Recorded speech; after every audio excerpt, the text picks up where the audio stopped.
We shoot, we edit, you win. Visit our website at www.rrt-productions.com. We've got the experience, the passion, and the beach to make your event a smash hit. Whether it's a romantic wedding, a lively sports venue, or a rocking high school dance, Troutland Entertainment has you covered. Contact them at 330-414-4261 or email them at troutlandent@gmail.com. That's troutlandent@gmail.com. Elevate your brand with Mako Custom Printing. Mako Custom Printing specializes in creating high-quality spiritware, corporate apparel, and promotional products that make your brand stand out. Whether you need custom printing, graphic design, or an online store for your school or business, we've got you covered. Make a statement with Mako Custom Printing.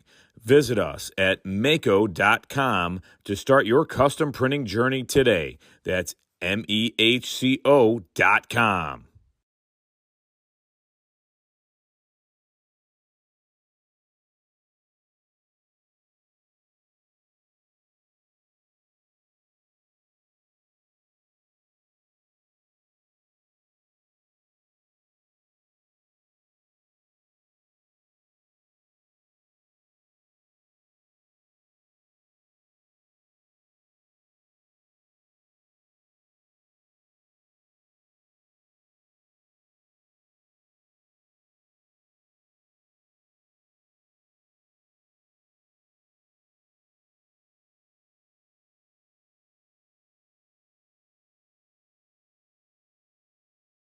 Sports on Tap's high school football coverage is on every Monday night at 7:30 p.m. Watch live on YouTube and make sure to subscribe. Sports on Tap's high school football coverage is presented by Raymond Felton State Farm. Have you compared insurance rates lately? Are you satisfied with your current insurance provider? If not, look no further than Ray Felton State Farm, a proud sponsor of Sports on Tap. For a free quote, call his office at 234-284-2996 or visit him online at rayfelton.com. Whether you're hosting a corporate event, wedding, conference, concert, or any other special gathering, our comprehensive range of services will exceed your expectations and elevate your event to new heights. RRT Productions. We shoot, we edit, you win. Visit our website at www.rrt-productions.com. We've got the experience, the passion, and the beach to make your event a smash hit. Whether it's a romantic wedding, a lively sports venue, or a rocking high school dance, Troutland Entertainment has you covered. Contact them at 330-414-4261 or email them at troutlandent@gmail.com. That's troutlandent@gmail.com. Elevate your brand with Mako Custom Printing. Mako Custom Printing specializes in creating high-quality spiritware, corporate apparel, and promotional products that make your brand stand out. Whether you need custom printing, graphic design, or an online store for your school or business, we've got you covered. Make a statement with Mako Custom Printing. Visit us at mako.com to start your custom printing journey today. That's MEHCO.com.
football preview show, then super friend of show and personal friend of mine.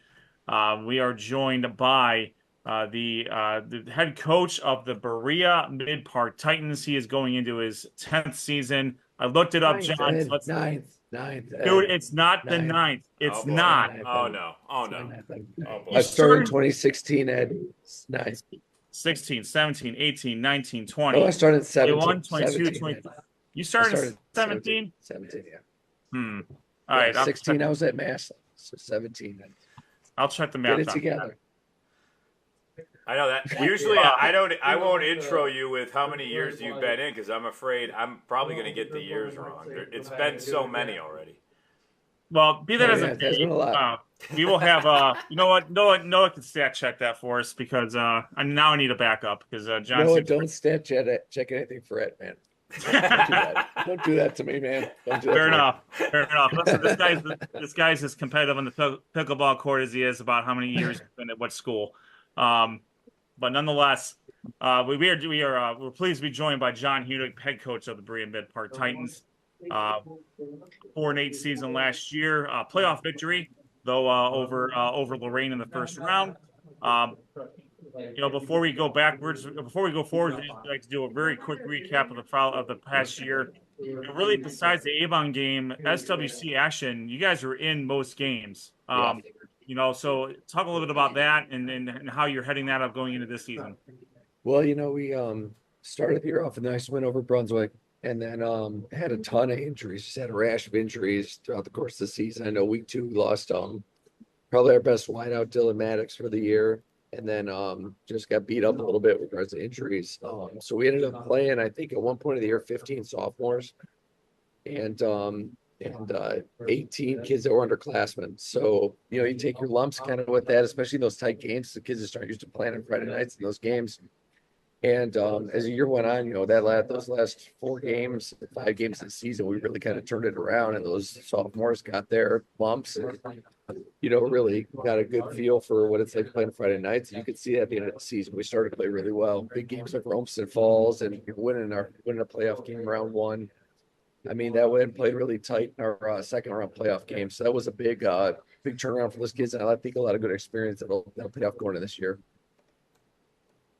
Coach, when you dealt with a lot of injuries last year, and like you mentioned, you played a lot of those sophomores, 14 and 18 underclassmen, just kind of talk about how awesome it was just to get those players like experience on Friday night, and how important is it just developing JV players into that Friday night role? That's a huge deal. I mean, our JV program is a big part of feeding our varsity. You take kids that start up the JV program early, like Tyson Clay, who ended up leading our team in touchdown receptions at the end of the year, total throughout the whole season, with only really playing 7 games. So, our JV coaches, who's our varsity staff, did an excellent job of growing those kids into their roles. And I think our coaching staff in general did an excellent job of developing those kids throughout the year, knowing they were young, not getting too frustrated with the mistakes they would make, and have it more about, growing, learning, getting better every single week. And I think we showed that as the year went on. Yeah, I think you're dead on. You guys did develop during the year, and I know it's tough with injuries, but if you look at your last 3 out of 4 games were wins against a very good Olmsted Falls team, a good Elyria team, and then you beat Lorain, who was 9-1 going into that playoff game. So you did develop as you went on, and you played close against Perrysburg in the playoff game. What did you see out of your team at the end of the season with some of those players and maybe the younger players developing a little bit that you're excited for this season? I think it was more of an understanding and maturity of, mistakes are going to happen in the course of a game, and the game has all its ups and downs. Not every play is not going to be perfect. There's going to be some plays that go wrong, some plays that go well, and it kind of stay an even keel. I think that was the biggest thing. As a young player, you really don't understand all the plays that go to a game, and that one play really doesn't make the difference. So instead of our kids getting down if we made a bad play, or way too high if we made a good play, for me, it was more that developing that sense of, playing every play as an individual event and staying focused on what's going on right in front of them. I mean, and as we did that, our kids really developed. We were really lucky to have a good quarterback last year too, and Danny Bowser was a senior who kind of, righted the ship and kind of covered a lot of coaching flaws. Let's put it that way on my end. But he really kind of carried us in critical moments. But those kids developing and maturing, I think, was really the critical part, and understanding that how to stay even in a game and not necessarily getting out of sorts and things that go right early, especially in a game. We're talking with John Hunek, head coach of Berea-Midpark. With so many youngsters getting that much playing time, how's the offseason preparation been? Knowing that you have a lot of guys that have varsity experience now that maybe you were anticipating going into last year. Yeah, it's fantastic. I'll be honest with you. I mean, this is probably one of the better teams, if not the best team I've had with regards to being locked in with what our expectations are as a program. I mean, going into year 9, Ed, it's been kind of our culture has been established now, which is awesome. And having a great coaching staff that's 100% bought into what we're trying to develop has been a huge plus as well. We have a really nice mix of older coaches who are experienced and some young guys that bring a ton of energy and work their tails off.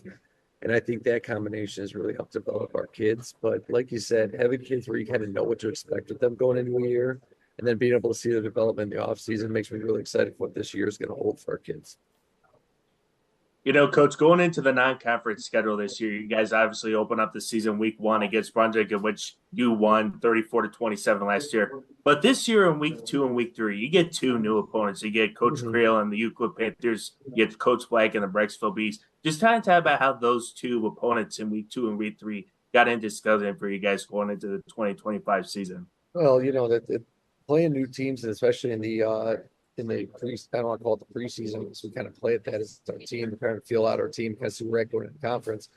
But play some new opponents to me is always fun. I think I've touched on this in the past, but my experience coaching at Ed's being an independent, you play new teams every year, and that to me that's a lot of fun to prepare for a new opponent. To prepare our kids for a new opponent, going into a fresh slate, seeing a new team.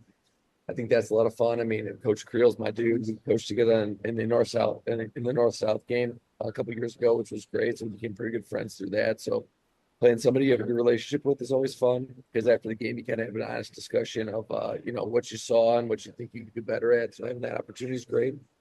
And then playing team in Brecksville, I think is awesome. It's a closer team. My wife and I's first house is in Broadview Heights, so kind of have some familiarity with the area, which is fun. And, like I said, a new opponent, they have beautiful stadiums. It's cool to play there. And be able to see some new faces going into the year is a cool thing. Really looking forward to that. Fun to scout. It's a fun experience to kind of put our kids in front of as well. So it'll be exciting. They're all good programs. So I think that's cool. And, so it'll be a fun time. I obviously, you guys know I live in Brunswick, so playing Brunswick's kind of fun for me. So because my kids are involved in Brunswick City School sports. So really looking forward to that preseason or the first 3 games for us on our independent schedule. Yeah, it's always exciting to see what's on the schedule, because it seems like a lot of schedules do change year to year now. And is it because that more teams make the playoffs that you can kind of go off a little bit and maybe schedule some different teams, some different tough opponents each year? I think that factors in. I think it also factors in who doesn't want to play you. I mean, the nice thing with kind of developing our program, even though we didn't have an awesome season last year, is some teams you reach out to and they have no interest in playing you. So I take that as a compliment. When teams don't want to play you because they think your program's headed in the right direction. But going along with that, I think that it does have to do with expanding playoffs, even though it's going to change again this year. Rob, now it's kind of shrunk a little bit, contracted. But having the opportunity to have having more opportunities to get in the playoffs kind of does allow you to kind of open that up a little bit. For us, always, as playoffs have changed, getting playoff points with teams that are, bigger division schools, it becomes a bigger deal in the preseason for us. But also at the same time, you want to see good opponents going into the year. I mean, we scrimmage at Pickerington North this year, and then we scrimmage Strongsville this year. So having 2 really good opponents on our scrimmage schedule as well is big. And then we're putting our kids in front of a lot of 7-on-7 teams that are really good this year. We just got back from Ohio State a couple of weeks ago, did really well. And then we host our own tournament this week. It's going to have a ton of really good teams at it. So the more competition you see, I think is huge. And that's a big change for our district as well. And our program is kind of giving them the idea that a good opponent's a gift. You don't want to walk into games and smoke teams because you don't get any better that way. So I think that for us, that's a big deal. And we saw that last year playing in a tough conference and having the opportunity to win week 1 in the playoffs. I think primarily because our conference prepared us for that, so playing good opponents is what you want to do. That's what high school football is all about. You have a little bit of a rekindling of the old Pioneer Conference, and when we were Yeah, here, and when we sure. were around with bringing Brunswick and Broadview back into the fold, and quite honestly, if I had my druthers, I'd love to see that arrangement even for for Brunswick right now, given where things have going. But that's a whole nother story there. Yeah, me too. Right down 7-1 would be sweet. Get good games, get good matchups. I mean, that'd be pretty cool. And geographically, it's always made sense. So I personally, I'm glad that Brunswick and Berea-Midpark are back on the schedule. Have been playing for the last few years. Obviously a playoff win for you and your first playoff win as head coach at Brunswick as well. So there's a lot of natural stuff built in there. So you mentioned Danny Bowser graduates. Yep. Who do you have competing for the signal caller this year? If We you have two guys right now. Is a kid that'll be going to his senior year, Vince Weaver, and then a kid's going to junior year, Dylan Papashak. And right now they're neck and neck and kind of getting after it, which is fun. And you guys know kind of what we do on offense. We run the queue a good amount. So having two kids that will play, I can see both of them playing a lot for us this year. But both kids do an excellent job. They're both great kids, both great leaders, and I'll be excited to see how it shakes out. Obviously it makes me always a little nervous not knowing who the guy's going to be, going into a season. That makes things a little easier. But as my wife made very clear to me a few weeks ago, was that, having that competition is really good for those kids. All the times I've had really good quarterbacks have had to compete, to win that job and the whole summer. And it really forces you, again, you guys know, at least you're into sports, forces you to get better every day. You're competing against somebody else to play. So it's, you only play with one QB. So both those kids are going to be better because of it. And like I said, I could see both those kids playing a lot for us as the year goes on. Yes, there we go. There he is. That's where we're waiting. I've been waiting to see him the whole time. I mean, again, we should got off the ice. Looks like he got out of the bath, and that's just from sweating right there. How many goals did he have today? How many goals? He was scoring quite a bit today. We'll see. He scored quite a bit. He's become quite the defenseman in this and across. So so that's kind of been the role that he's bought into, and he's doing a hell of a job in all his sports. So I'm really proud of him. He's a terror, though. There's no doubt about that. Very violent young man, which I appreciate. A lot of penalty minutes in his future. Watch out. Well, we're working on limiting those. I'm going to be coaching his hockey team this year, so we're trying to work on limiting those. It's not good for the head coach's kid to get penalties all the time. So working on it. What I'm hearing is it's not that he wanted to win the Lady Byng Trophy, but maybe be a little more, not the most penalized guy in the world. That would be good. That would be good.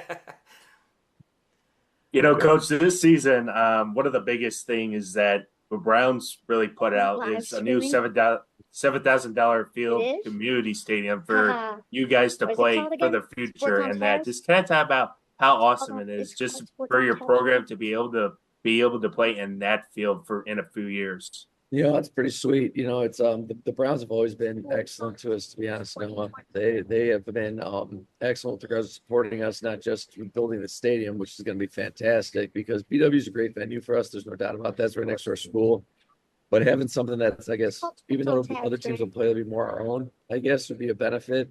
Plus playing a brand new stadium, you can't hate on that, right? And again, they've been fantastic with everything they've done with us, not just with the boys football program, but their girls flag team as well. What is it called? Yeah, absolutely. It's exciting for you guys. And obviously, I'm going to switch back a little bit to your team. Who are some young or upcoming players that you expect to have a good season that we should look out for this season? And players that go to your games, if you know already.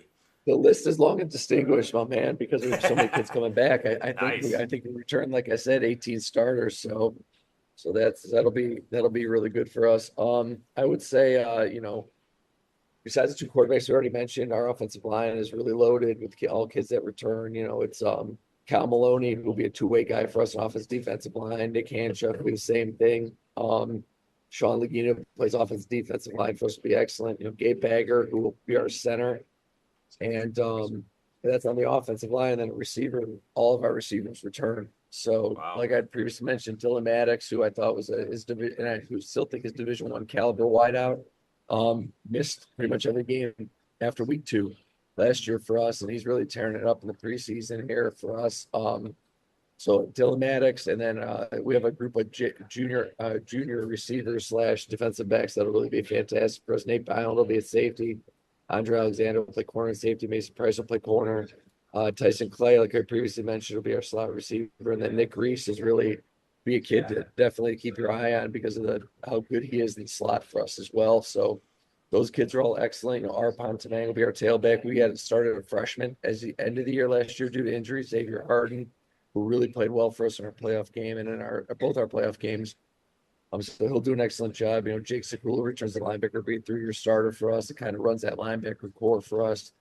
Cooper Booth's another one of those great linebackers. Aiden Criddle at safety, Darius Collins at safety, Rocco Augustine at safety. I mean, I really feel like we have a lot of kids that'll do an excellent job for us this year, and all awesome kids that work their tails off for us that just are really excellent young men. And we're going to see that on display. First week of the season will be at Brunswick Audemars Stadium, Judy Kirsch Field, as we know and love it here in Blue Devil country. It will be Berea-Midpark opening up against Brunswick for the 2025 season. Coach, thanks again as always. Always good to see Dom, and obviously see you guys as well. Have a great vacation. More importantly, coming up here soon, and we're looking forward to see what you got going on in the season. Yeah, I'm really looking forward to it. I can't tell you how much I appreciate you guys bringing me on all the time. I love it. I look forward to it. You guys are awesome guys. Everything you do for high school football is really fantastic. I mean, we really appreciate everything you guys do. Well, we appreciate you coming on and talking to us. It's always fun to talk to you. Enjoy the rest of your off season and summer, and we'll look forward to seeing you during the season. I really appreciate it, guys. You guys have a great year. Look forward to seeing you some games this year. Sounds good. Sounds good. All right, thank you very much. That is head coach of the Berea-Midpark Titans, John Hunek, joining us from the Winterhurst Ice Hockey Rink. Thanks. We'll give him a plug. We've been there before for the podcast. Why not? We love it. Berea-Midpark, as Coach mentioned, a lot of injuries last year. Had to play young, and you got to see at the end of the season. I mean, even going back to their loss against North Ridgeville, a very close 42-33 loss, and after losing to Avon, they could have packed it up and folded, but that's not how Coach Hunick rolls. And they had a really good show. They had a really good game against North Ridgeville. Took out Olmsted Falls in the big rivalry game there. Defeated Elyria. He had to defeat his own his old coordinator in that game. And then going right into the playoffs. Then went against Lorain, who we're going to talk to their head coach here shortly. And then a very tough game against Perrysburg, which could have gone either way. And that lended itself to the younger guys picking things up, and they really peaked at the right time. And so we're really looking forward to seeing what Midpark can do this season with a full offseason under their belts. A familiar foe in Brunswick, a couple unfamiliar foes with Euclid and Broadview Heights. At Brecksville Broadview Heights before the conference schedule, and I think the Titans are in for a really, really good season this year, so we'll look forward to seeing what they're able to do. Yeah, I can't wait to be a part of it, man. High school football in Ohio, there's nothing better than that. Got it. All right. Thanks again, guys. I really appreciate it. Yeah, thanks, Coach. Thank you. Anytime. Thank you. All right, and as we will shift from Coach Hunick from Berea-Midpark. We're going to be talking to his playoff opponent in the first round last year, Coach James Boyes from Lorain, whenever he's able to pop on here. Lorain has now joined our coverage area as being new members of the Greater Cleveland Conference. They won the LEL last year, and then they took that crown and decided to come and had an agreement ahead of time to come in GCC. So while we're waiting for Coach to come on, well, we'll talk a little bit about some of the realignment that's happened here in what's going to happen. So as far as the conferences go, there's only one change that affects us. That's Lorain joining the Greater Cleveland Conference. That happens this year. The Greater Cleveland Conference will have 8 teams for this season. A lot of changes happen next year, and as long as Coach isn't on right now, Rob, I will go through some of those changes in 2026. You should be good. I don't see him yet, so I'm going to contact him and just make sure that he's good to pop on here soon. I'll let you know if I see him. All right, fantastic. All right, so conference changes again. Lorain joins the Greater Cleveland Conference, so we're happy to have Lorain as part of our coverage network. Regionally, it works great for us.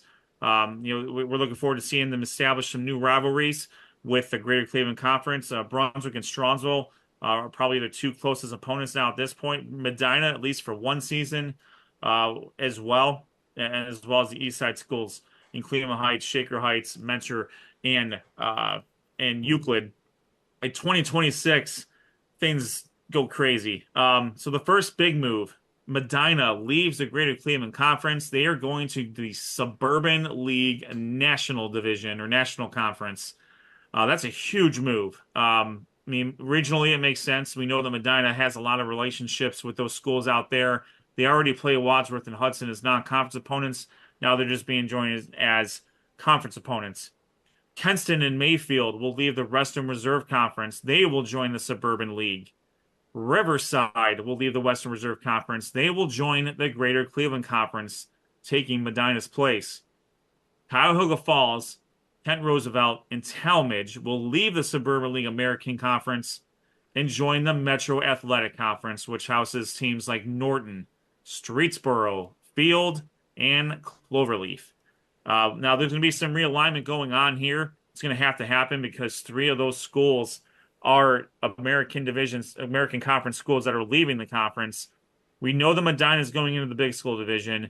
There's been some rumors floating around, and I'll reference a story I saw on Cleveland.com about this. There's the potential that Brecksville, Broadview Heights, and Twinsburg might move to the American, and Highland might move to the National. Now that again, this is not set in stone, but these are things that we're hearing. So a lot of things are going to change in 2026, and believe me, we'll have plenty of time to talk about that. But the way that the season's lining up for us now is the last time it's going to be the way that it is. The other major change, playoffs. Coach Hunick alluded to this a little bit, but now, instead of 16 teams making the playoffs, it is down to 12. So 12 teams in each region make the playoffs. The first four teams they will get a first round bye. So the winners of the 8-9 game will take on number 1. The 7-10 game will take on number 2. The 6-11 game will take on number 3, and the 5-12 game will take on number 4. The lowest, the higher seeded teams will, by that, the 7, 8, 6, 5, and 8, they will host the first playoff. They will host a first round playoff game there, and then from there on, the higher seeds will serve as a host throughout until the regional finals. State semifinals will also be a neutral site, and then every game will be at Tom Benson Stadium in beautiful Canton, Ohio, for the playoffs for the state championship. So. While we're waiting for Coach to join us here, let's get your guys' initial thoughts here about what the new playoff system looks like, going from 16 to 12. I like it because I feel like it gives a lot more teams a whole opportunity to really win a couple of games. Because I feel like if you get 3-4 wins, I feel like you're easily going to be in at least the top 12 conversation for the 12-team playoff. So I feel like it's a free-for-all for a lot of teams just to compete against these high-level conferences to really have a chance to really play in the playoffs. So I feel like from 16 to 12 teams, I really like this playoff format for this season. Yeah, I thought it was a good move. At 16 teams, I mean, almost every team from the division went for the most part. I mean, not everybody went, but most teams went. And I thought, you got some uneven matchups with the number 1 seed playing, the bottom seeds, and you get some, blowouts here and there, which are going to happen even with the 12 seeds. But I feel like 1 to 12 kind of thins it out a little bit, and I think it's going to be competitive. I think you're going to see teams that, like Coach Hunick he's balancing out his schedule, and they're playing. A lot of these teams are playing some really good teams early on, and I think you can kind of see where your team is at and how they're going to shake out against some of these teams early on, and why not play them early in the schedule, because then you can figure things out as you go along. So I think having the 12 teams is a good thing for the division. And we'll have to see how it shakes out going into the playoffs, but I didn't think it was a bad thing. There have been some changes this year that we liked, and like Ed, you did a great job talking about some of the different teams getting into different conferences now as well. I think Lorain, going into the GCC, they're pretty familiar with some of these teams already. So I think they're going to shake out pretty well, and they're really competitive. So I'm pretty excited to see them join and add to the competition in the GCC. I agree with you. I think this is a great move. This was the initial proposed format before they decided to fully expand. They just, instead of incrementally adding teams, they went from 18 to 16 right after the pandemic. And I think that some of that had to be influenced by some of the lower seeded teams having a really good showing in the playoffs, like Holy Name and Elyria Catholic, for example, were not highly seeded teams that year. And then they ended up making pretty good runs. So I think that gave the state a little bit of confidence that a lower seeded team could do some damage if they just got in.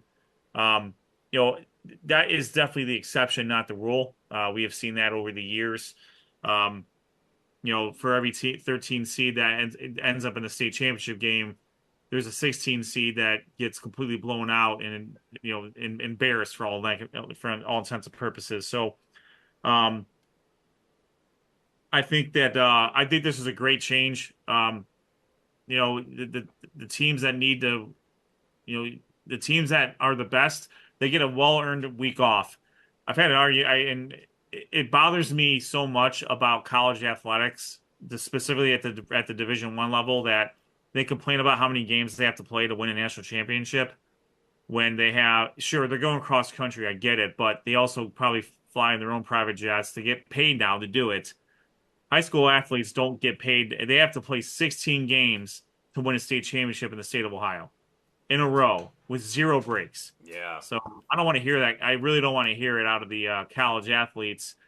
Division III, you got to win. You get a bye week in the middle of the season. I'll grant you that, but they still have to play 15, 16 consecutive weeks in order to get to where they need to be. So I think it's good to break it up a little bit. And if you're a lower seeded team and you need to run the gamut, you got to run the gamut. This is how it's set up. So yeah, I think it's a great change, and I think we're headed in the right direction from the playoff side. And I'm looking real forward to seeing how things are going to shake out. A number 8 seeded team would not have been, they would still be hosting a playoff game, but the fact they still get to host a playoff game is pretty cool. Absolutely. And the higher seeded teams will serve as playoff hosts. So it's not out of the realm of possibility. They knock off the number 1 seed and they could host a regional semifinal game in that respect. So there's a lot of different things that can happen here. And Ed, we're going to jump. Coach Wiznooki from Solon is here with us, as I'm going to let him in now. So he'll join us a little early, and we'll catch up with Coach Boyce of Lorain either another time or maybe he'll come on a little later. Sounds great. With that, we are joined by Solon head coach Brian Wisniewski, coming off a 3-8 season. They're starting to get settled in here with the Suburban League National Conference. And there's Coach. Coach, thanks for taking the time to join us tonight. Yeah, good to see you guys. Hey, good to see you too. Coach Wiznooki. First off, we need to congratulate Coach McQuaid for being he's going to be inducted in the Ohio High School Athletic Hall of Fame. Longtime Solon head coach, athletic director. Just what a tremendous guy. You've known him for your whole tenure there, basically at Solon, from the freshman coach and also as his DC. So that's a tremendous honor for him, but it also speaks to the program as well. Yeah, you stole my thunder because I made a note. I was like, I definitely got to give Jim a shout out here. But no, he's been a Hall of Famer for a long time in my eyes, and just now getting the recognition that he deserves.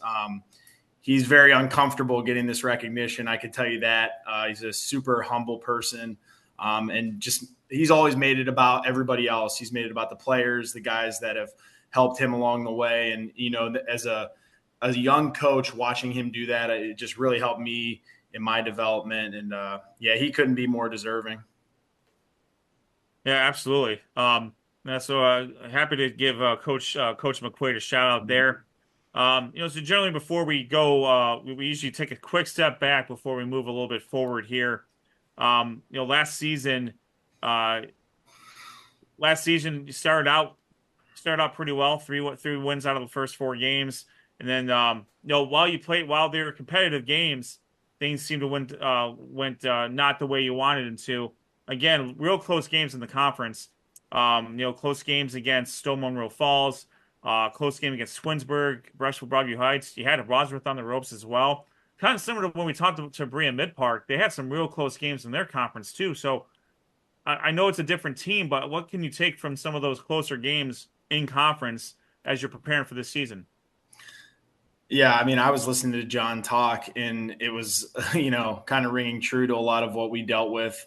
We basically started 7, 8 sophomores coming out of the gate. So, we got some good wins early, and then just really hit an injury bug. And, we're going into some games with some, receivers playing quarterback and just different things with injuries throughout the season. That's just kind of hamstrings you. And when you play a schedule in a league like we do, I mean, you have to have your A game to be able to knock off really any team. So, we struggled there down the stretch, but I think kind of, similar to what John said about his team, I felt like towards the end of the year, you start to see those sophomores grow up a little bit. And when they get put in those adverse situations on Friday night, they feel, I don't know if comfortable is the right word, because it's an uncomfortable situation, but they know how to deal with it. They have a plan. And I think we started to play really well down the stretch. Had Wadsworth, and like I said, you had to play perfect 4 quarters to beat them. And we were close. And then I felt like we put it together against Hudson in week 10 that got us into the playoffs.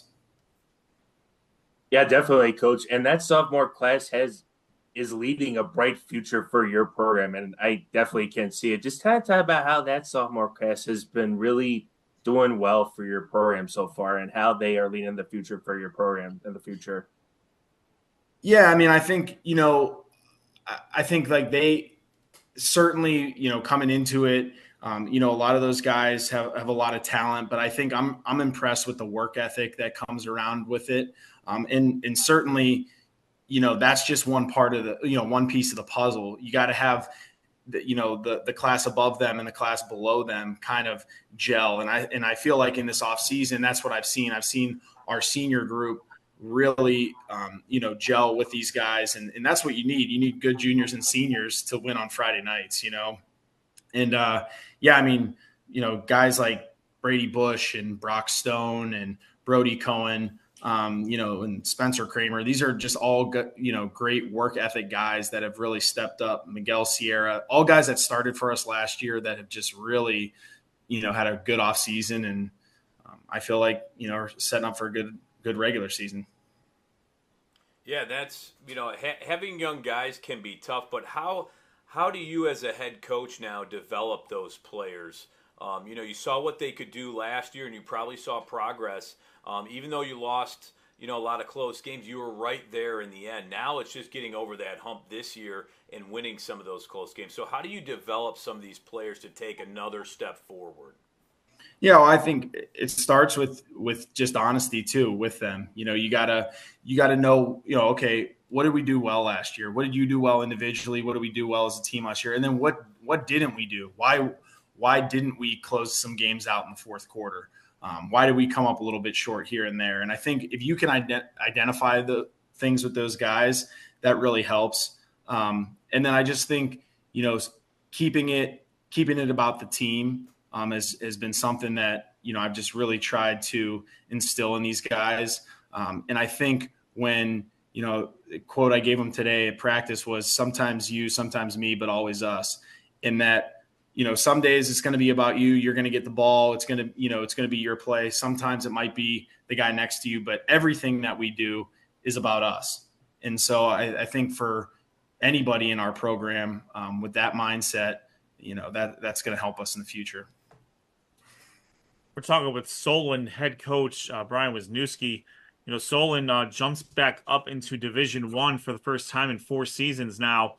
And you got North Worldton finally becomes part of your schedule this year after having been in the conference for a few years. I know you guys had to wrap up a few non-conference things.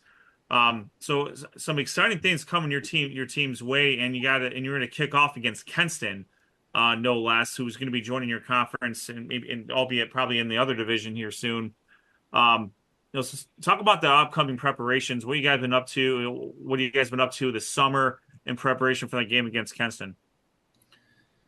Yeah, well, I think, we had a really good offseason, one of the better ones from an accountability standpoint, in my tenure here. Just a lot of guys bought into making themselves better, making the team better. And, I think we kind of catapulted that into a really good June. A lot of, install stuff and just making sure, we know the playbooks and things like that, but also getting some competition in, on the field when we can. And, I think for us, it's just, you could look at our schedule and every single week, there's just going to be an immense challenge. So we're trying to stay with what we control right now, and that's just Solon Comets. So just focusing, this week we got a couple practices, and then we're going to Berea for the 7-on-7 on Thursday. So, just staying competitive in practices and keeping these guys working hard, I think, has really been a big part of our preparation, more so than maybe worrying about opponents down the road. Coach, going into year two of the Suburban League, you guys were in a lot of close games against some of these Suburban League United teams. Just kind of some of your thoughts, how those 4 one-score games have really fueled you guys this season and driving better as you get ready for year two going into the Suburban League. Yeah, the Suburban League's tough, and we kind of knew that going in. We've had, some relationships and played a lot of these teams, whether it be like non-conference or maybe playoffs.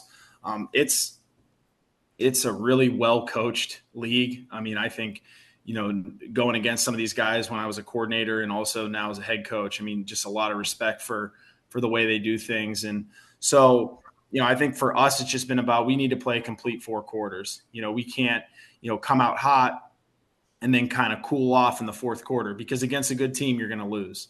And I think, sometimes, I don't know if that was the case in all of those games, but it feels like just that sense of playing a complete game, a complete 4 quarters, offense, defense, special teams, is something that's really, really crucial in the Suburban League if you want to be successful. Yeah, Coach, looking at, obviously we looked at last season. What's one thing as a coach that you've learned, from year to year? Obviously, each season presents different challenges. What have you learned as a head coach from your past seasons? Yeah, I think, specifically this past season, it's probably been the most young players that we've played on Friday night, even going back to when I was an assistant coach there under Jim. And so I think if I'm thinking of how, that was different in just the, you constantly have to, you're putting a lot of these kids, they're going from playing on Thursday afternoon to now they're playing in front of 1,000+ people on Friday night. And that's a major jump, and you don't, see that kind of jump in a baseball or a basketball, going from like T-ball to the major, it's this massive jump. So I think just staying positive was a big thing, trying to be have a growth mindset with these guys. But then also you have some seniors and some juniors on that team that were perennial, 1, 2 year, 3 year starters. So mixing that in, keeping that growth in the back of your mind, but also pushing, because they are really good players that can help our team win. So, that balance, I think, is something that was new for me. So it's definitely something that I learned from. I think it was pretty impressive too. Last season, it's pretty easy for a team, once you lose 1 or 2 close ones, especially high school kids, it's pretty easy to be tuned out or, maybe not play to your full ability and just give up on the season. But your guys stayed and played hard in that Hudson game. I mean, you guys dominated that game. So obviously, as a coach, you could tell you were still motivating your players regardless of, some of those close losses that you had last season. So I thought that was pretty impressive for your team. And this season, I think there's a lot to be excited about. Yeah, I agree. I mean, you try to, I try to find something each week to keep them motivated. Even it's high school football. I mean, like half the teams in the state lose every week, so you can't like get too down. And I say that to my players, but I say that to myself too. If I come home Saturday with my head down, my wife's not going to be too happy. So you gotta stay positive. And I tried to keep those guys motivated, and I feel like that we want to get in the playoffs. We want to get in the dance type of thing. That kept them motivated. We were so close against Wadsworth, and I think, finishing the job there against Hudson was big for them. We're talking with Solon Comets head coach Berea-Midpark. I couldn't agree with you more. Really built some really good momentum going into week 10 and getting into the playoffs there. You've been around the program for a long time now. How important is it, having come up through the program, as long as you've been with the program, keeping the youth program involved and being involved and having either your players or your coaches keep in tune what's going on with the youth program and building up the next generation of Comets? Yeah, I mean, it's a huge part of the job. And actually, just these past couple of weeks we've been doing a lot of work on it. We had our youth camp last week. It was the first year we did a flag program. Had 170 kids out there playing flag football in the spring. So that constant, just trying to build, just trying to give kids the opportunity to play football, because it is a sport that, it's not so easy to convince a lot of parents to let their kids play football, just being honest. And so finding ways to educate them about the safety measures of the game, finding different avenues for entry points, whether it be maybe they're younger, but maybe they're kids in middle school that are coming to play. So we've got, a wide range of kids at entry points. Some have played since they were in kindergarten. Some are just starting to play when they're in ninth grade. So I think keeping myself involved in those things, I teach in the middle school. So trying to, keep those kids active and engage with our program, but also have my coaches interact with them during different camps and things. It's super important. Coach, one of the biggest things this offseason has been the playoff format. It goes from 16 teams to now 12 teams. Just kind of talk about how that playoff format has really gives you guys a whole opportunity to really try to even get a chance in the playoffs. Yeah, I mean, I think, I don't know if we control what they decide.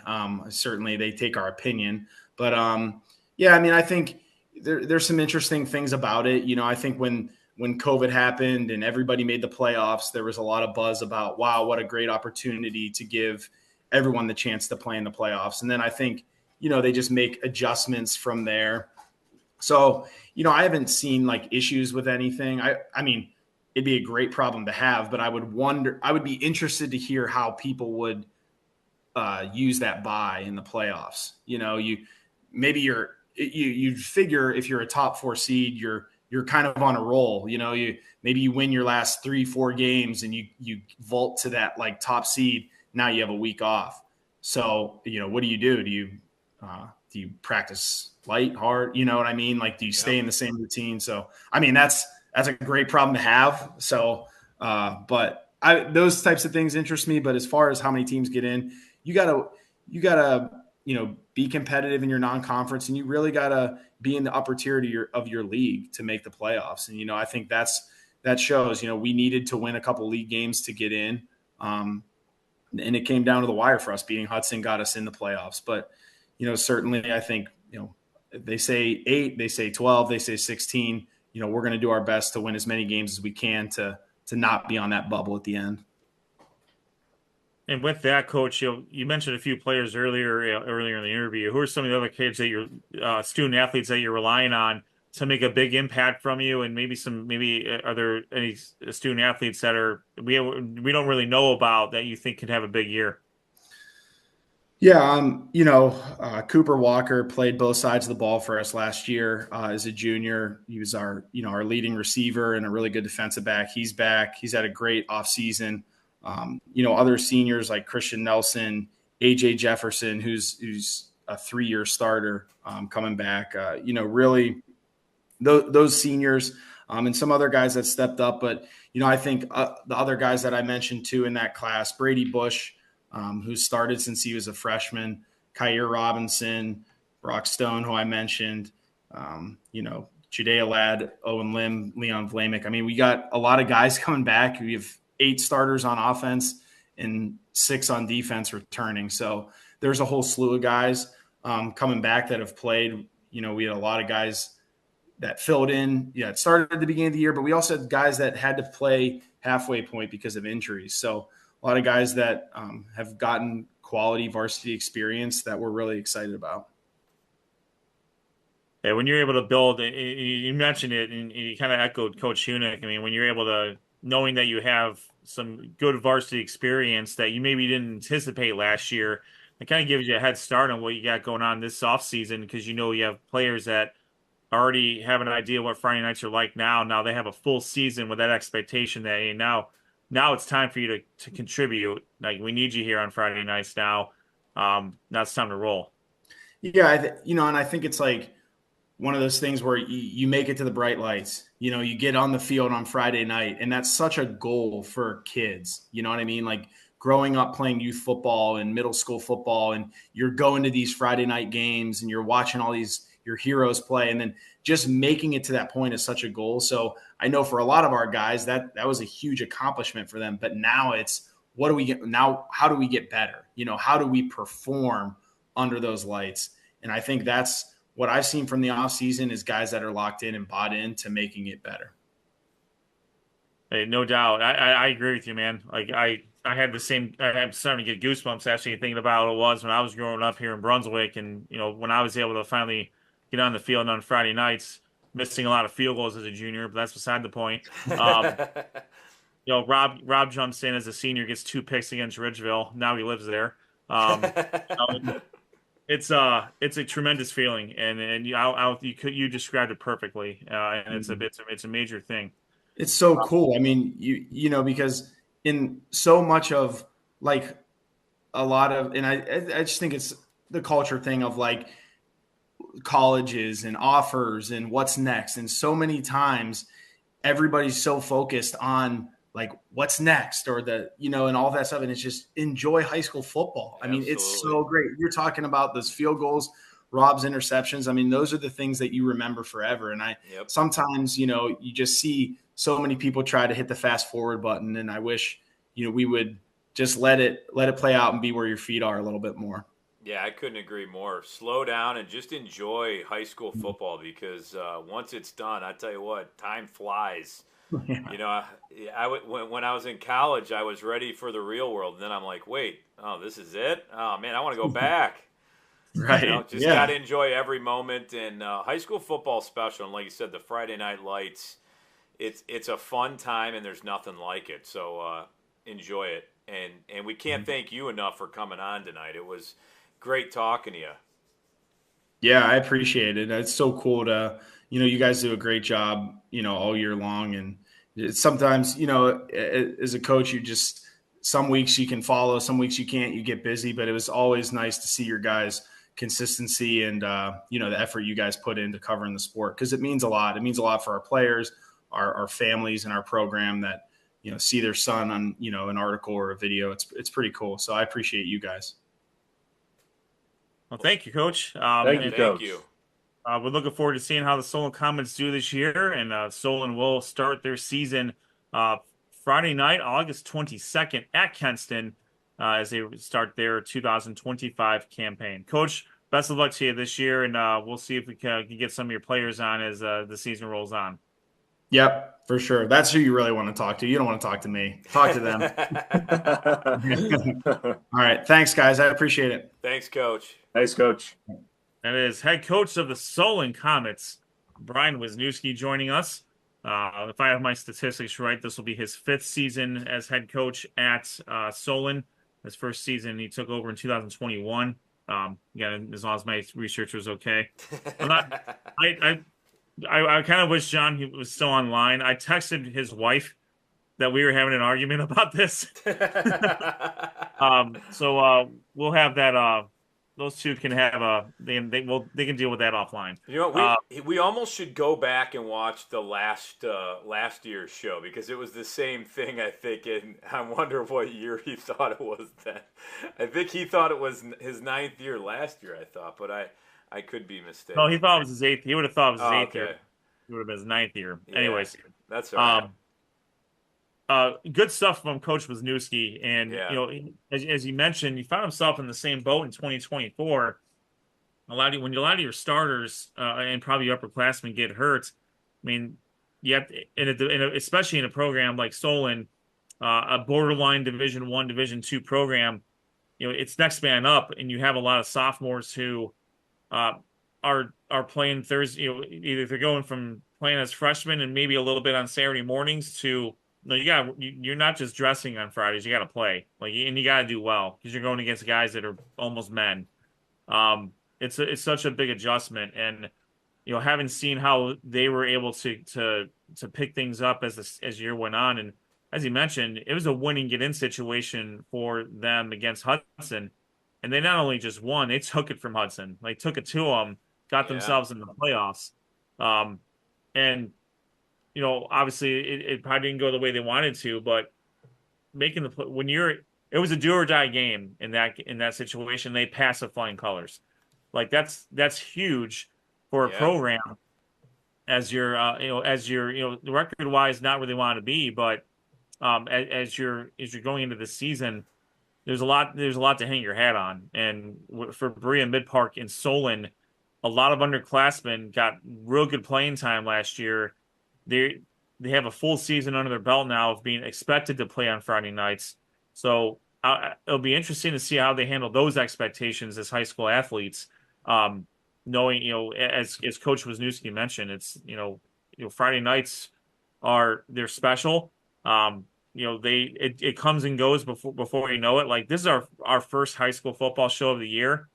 This season's going to go by in a snap. That's how crazy. Every year, it just goes so quick. I mean, it's unbelievable how quick it goes. That's why you got to take one day at a time. It's easy to obviously look ahead and you know, the future and try to predict things and see things, and you look forward to things. But at the same time, you just got to enjoy your high school, you know, career if you have one in sports, or just enjoy. You know, going to school and enjoying being with people and stuff. But you look at Solon's record. You mentioned it. You know, they had 5 close games last year that really could have went either way, and it could have changed really their season around. I mean, they could have won 8 games instead of 3. You know, when you look at it, you know, Wadsworth, Brecksville, Twinsburg, Stowe was a close game. They did pull off Shaker Heights, but you look at Olmsted Falls. Olmsted Falls is a really good team. They lost 16-13 in that game 1. They could have easily, if they win that game, you start off 3-0 in the year with the 2 home games and the away game. So, you know, high school football, you just never know what can happen.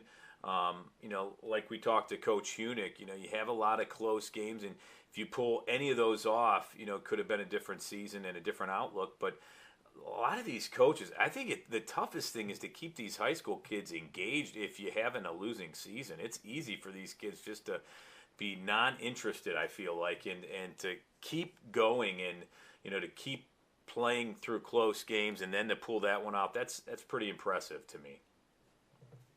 I think one of the biggest things about high school football and high school sports in general, it legitimately prepares you for what's going to happen later in your life. Absolutely. You know, it's as you mentioned, and I'm not going to say it's by any means. It is not easy being the star athlete. It's not easy being the guy or the athlete that everyone counts on. Like you listen to Olivia Camperta from Brunswick. She was playing with a torn ligament in her leg. I mean, she was crazy. Running with that. But she was at the top of her craft. You know, some of the players that you and I played with, when we were in high school were absolute studs.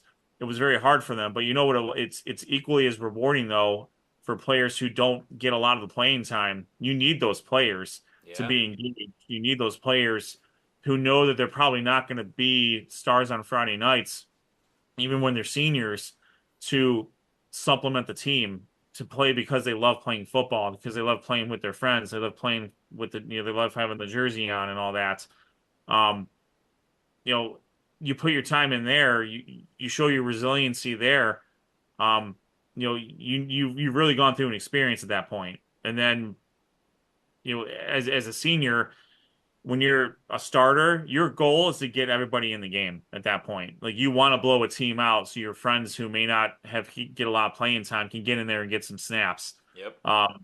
That's the number one goal for winning the game is number one. Number two, let's get let's blow these guys out so we can get our friends in the game. Because they've been busting their humps all season long, all practice long, playing on the scout team, giving the starters good looks. Yeah. It's so as a high school athlete, even in a losing season, it's tough to maintain that positivity and maintain that goal when season's not going where you want it to go. Yep. So couldn't agree that was more. that was a really long soliloquy there, but I think all right. So that's gonna do it. That's gonna wrap things up for our first high school football preview show presented by Raymond Felton State Farm Insurance. Make sure you check them out at rayfelton.com for any home, auto, or life insurance needs. Again, located in beautiful Hudson, Ohio. Stick around after this show to get a word from all of our sponsors: RT Productions, Troutland Entertainment, Mako Clothing, and of course Raymond Felton State Farm Insurance.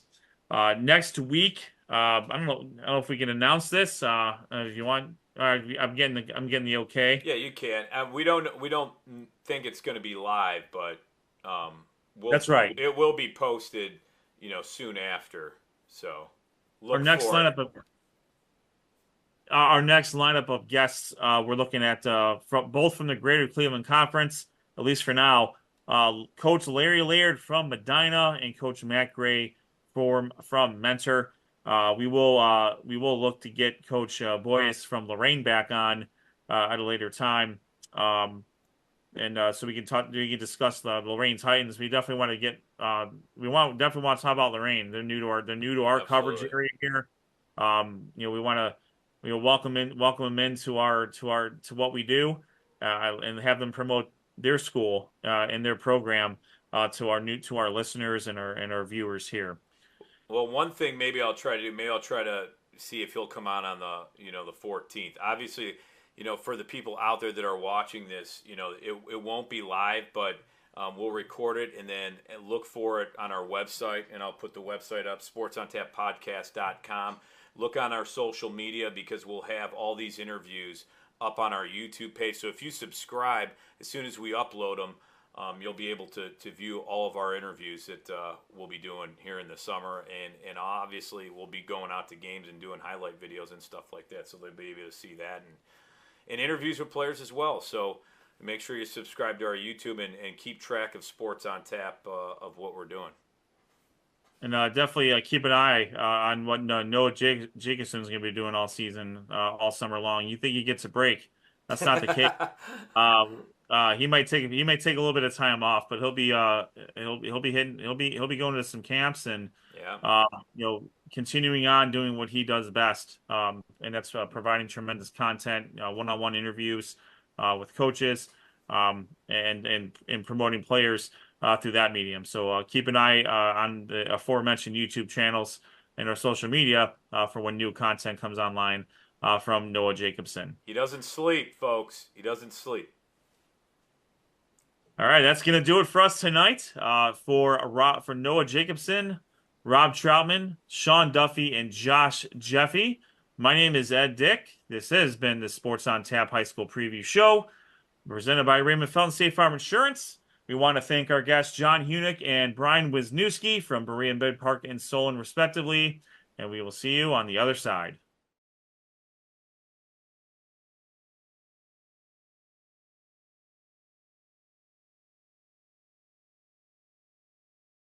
Sports on Tap's high school football coverage is on every Monday night at 7:30 p.m. Watch live on YouTube and make sure to subscribe. Sports on Tap's high school football coverage is presented by Raymond Felton State Farm. Have you compared insurance rates lately? Are you satisfied with your current insurance provider? If not, look no further than Ray Felton State Farm, a proud sponsor of Sports on Tap. For a free quote, call his office at 234-284-2996 or visit him online at rayfelton.com. Whether you're hosting a corporate event, wedding, conference, concert, or any other special gathering, our comprehensive range of services will exceed your expectations and elevate your event to new heights. RRT Productions. We shoot, we edit, you win. Visit our website at www.rrt-productions.com. We've got the experience, the passion, and the beach to make your event a smash hit. Whether it's a romantic wedding, a lively sports venue, or a rocking high school dance, Troutland Entertainment has you covered. Contact them at 330-414-4261 or email them at troutlandent@gmail.com. That's troutlandent@gmail.com. Elevate your brand with Mako Custom Printing. Mako Custom Printing specializes in creating high-quality spiritware, corporate apparel, and promotional products that make your brand stand out. Whether you need custom printing, graphic design, or an online store for your school or business, we've got you covered. Make a statement with Mako Custom Printing. Visit us at mako.com to start your custom printing journey today. That's MEHCO.com.